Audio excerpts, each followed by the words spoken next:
ठीक आहे, राष्ट्रवादी काँग्रेस काय नेमकं विचार करतं? कारण एवढे सगळे दिग्गज मंडळी या ठिकाणी स्पर्धेमध्ये असताना राष्ट्रवादी काँग्रेस या रेसमध्ये कुठे आहे नेमकं? राष्ट्रवादी काँग्रेसला पहिल्यांदाच विधानसभेसाठी जागा मिळालेली आहे, त्यामुळे दक्षिणमधून जोरदार प्रयत्न करणार आहे. बरं, तुमचे प्रयत्न जोरदार राहतील. कसं चित्र असेल एकूणच या निवडणुकीचं? काय दिसेल तुम्हाला? धक्कादायक निकाल लागू शकतात की पुन्हा जे आपण म्हणतोय मोदी लाट त्याची आवृत्ती इथे पुन्हा आपल्याला बघायला मिळेल? आज तरी की हाच उमेदवार हमखास विजयी होईल आणि त्याच्या विजयाची विकासात्मक किंवा या प्रश्नांमुळे विजयी झाला अशा प्रकारची कारणमीमांसा किंवा विश्लेषण आज आपण करू शकणार नाही. त्याचं कारण असं की मतविभागणी आणि इथून पुढं कुठला उमेदवार कशा पद्धतीनं आपली प्रचार यंत्रणा राबवतो यावरच या निवडणुकीचं भवितव्य राहील असं मला वाटतं. सोलापूरमधून यावेळेस MIMचे सुद्धा उमेदवार उभे राहणार आहेत, तर काही जातीय समीकरणं बदलतील किंवा मतांची विभागणी होईल, मतांचं ध्रुवीकरण होईल असं वाटतंय? त्याचा फटका भाजपला, शिवसेनेला बसू शकतो? खऱ्या अर्थानं महाराष्ट्र वैभवशाली करायचा असेल तर नरेंद्र मोदीच्या नेतृत्वाखाली जनता भारतीय जनता पक्षाला महाराष्ट्रामध्ये स्वबळावर नक्की निवडून देईल असं मला आशावाद वाटतोय. उद्धव ठाकरेंनी मोदीला स्पष्टपणे नाकारली होती. महाराष्ट्रामध्ये वेगळं एक स्थान शिवसेनेचं आहे. यंदा तुम्ही असं मानता या ठिकाणी की मोदी लाटेचा इफेक्ट होईल, शिवसेनेवरती काही परिणाम होईल त्याचा? नाही, लाटेचा विषय नाही. इथं लाट फक्त शिवसेना प्रमुखाच्या विचाराची लाट आहे, पक्षप्रमुख उद्धवसाहेब ठाकरे यांच्या कामाची लाट आहे. आणि या महाराष्ट्रामध्ये आपल्या या जिल्ह्यामध्ये, सोलापूर जिल्ह्यामध्ये आणि या मतदारसंघामध्ये प्रचंड बेकारीची लाट आहे, बेरोजगारीची लाट आहे आणि अनेक प्रश्नांनी या हद्दवाढीचा भाग, या दक्षिण विधानसभा मतदारसंघातील ग्रामीण भागातील लोकांमध्ये पाण्याचा प्रश्न प्रचंड, शेतकऱ्यांना पाणी नसल्यामुळं शेती पिकवू शकत नाही. त्यामुळे अशा अनेक समस्याची लाट आहे. इथं कुणाची लाट आहे मला माहिती नाही, पण बाळासाहेबांच्या विचाराची आणि उद्धवसाहेब ठाकरे यांच्या विचाराची लाट आहे आणि शिवसैनिकाच्या जोरावर आपला शिवसेनेचा उमेदवार नक्कीच आघाडी घेईल. काँग्रेसचं नेहमीच या ठिकाणी प्रस्थ राहिलेलं आतापर्यंत जर आपण बघितलं तर, पण किती विकास झाला, किती आमदार निधीचा या ठिकाणी वापर झाला? कारण प्रणिती शिंदेंनी दावा केला होता 1500 कोटी रुपये विकास कामांसाठी वापरले, पण अजूनही मूलभूत समस्या सुटल्या तिथल्या? हे असं एकमेव शहर असेल की जिथं पाणी उपलब्ध आहे, परंतु त्याच्या वितरण व्यवस्थेतील गैरप्रकारांमुळे म्हणू किंवा व्यवस्थापनातील दोषांमुळे लोकांना पाणी व्यवस्थित आणि वेळेवर मिळत नाही. नाहीतर आपण अनेक शहरात पाण्याची समस्या पाहतो, ते पाण्याची उपलब्धता नसते म्हणून पाहतो. आणि मूलभूत सुविधांच्या बाबतीत आपण जे विचारलं किंवा आता मुळात ज्या शहरात 50% नळ हे बेकायदेशीर आहेत, त्या शहरात पाणी वितरण व्यवस्था कशी होणार हा देखील प्रश्न आहे.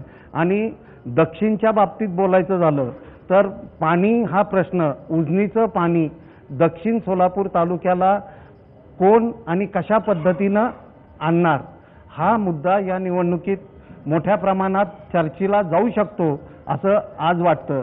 अजून तरी त्याची चर्चा टिपेला पोहोचलेली नाही किंवा त्या चर्चेवर गांभीर्यानं प्रचार होतोय असं या मतदारसंघात किंवा जिल्ह्यात दिसत नाहीये. ठीक आहे, पण आपण हा मुद्दा इथे उचलूया की कोण कसं आणणार पाणी? सुभाषजी, मला असं वाटतंय उजनीतल्या पाण्याचं नियोजन तर नीट झालंच पाहिजे.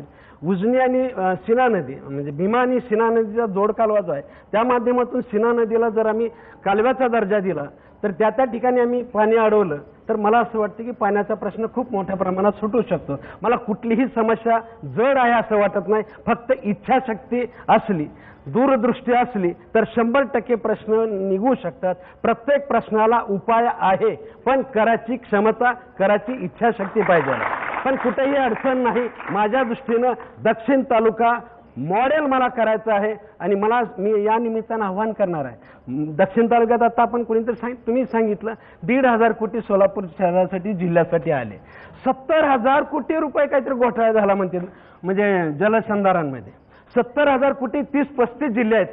म्हणजे प्रत्येक जिल्ह्याला 2,000 कोटी रुपये फक्त जलसंधारणच्या आता सरासरी येऊ शकतात. आमचे 2,000 कोटी गेले असतील मला माहिती नाही. काल मी दैनिक एक सोलापुरात वाचलं, 80 लाखाच्या कामामध्ये फक्त 45 लाख रुपयाचा गैरव्यवहार आहे. मला काय कळलं नाही त्यातलं. 80 लाखाचं काम आणि 45 लाखाचा गैरव्यवहार.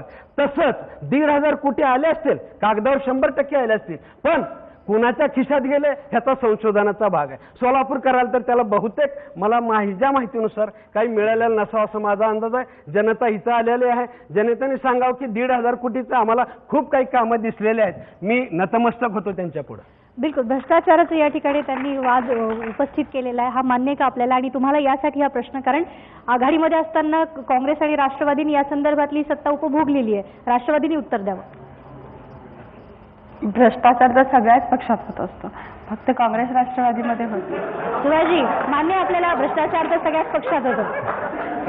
भ्रष्टाचार सगळ्याच पक्षात होतो म्हणतात त्या. भ्रष्टाचार सगळ्याच पक्षांमध्ये होतो. अच्छा, मला असं वाटतं की सगळ्याच पक्षात भ्रष्टाचार होतात या मताशी एखाद्या वेळेस त्यांच्या म्हणण्यानं, कारण त्यांना उत्तरं देता येईनात. खरं म्हणजे त्या हातबल झालेले, त्यांनी पराभव मान्य केलेलं हे तर मान्य करावं लागणार आहे. पहिल्यांदा पराभव मान्य केला नाहीये, नवीन उमेदवार आहे, आम्ही प्रयत्न करतोय. ज्या उमेदवारानं ज्या धनगर समाजाच्या आरक्षणासाठी राष्ट्रवादीने विरोध केला त्याचं नेतृत्व बाळासाहेब शेळकेने केलं.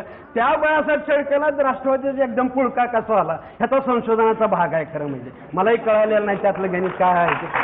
शिवसेनेला उत्तर द्या बोला. नाही, मनीषा ते बोलतायत, बोला. त्या आधीच जर कमी बोलतायत, बोला. 3 मराठा आणि 1 धनगर, त्याच्यामुळे शिवसेनेला उत्तर द्या. मगाशी तुम्ही म्हणल्याप्रमाणे प्रणिती शिंदे 1500 कोटीचे कामं केले असं पत्रकार परिषद घेऊन त्यांनी डिक्लेअर केलेलं आहे. 1500 कोटीची कामं केले तर सोलापूर शहर काचेचे रस्ते झाले असते, चांगले ड्रेनेज लाईन चांगले झाले असते, पाण्याची व्यवस्था सुधारली असते. गेले आम्ही लहानपणापासून बघतो शिंदे साहेबांनी उजनीची पाण्याची लाईन आणली. पाण्याची लाईन नंतर हजारो ठिकाणी गळती आहे. पाण्याची लाईन प्रत्येक ठिकाणी गळत असल्यामुळं गळती जरी थांबवली तर पाण्याचा प्रश्न, सोलापूरचा पाण्याचा प्रश्न सुटला जातो. सोलापुरामध्ये 8-8 दिवस पाणी मिळत नाही. शिंदे साहेब केंद्रीय मंत्री होते, त्यांच्या अखत्यारीमध्ये महापालिका त्यांच्या ताब्यात आहे, त्यांची मुलगी आमदार आहे, परंतु इथं कुठलेही कामं झाले नाहीत. कुठलेही कामं झाले नाहीत.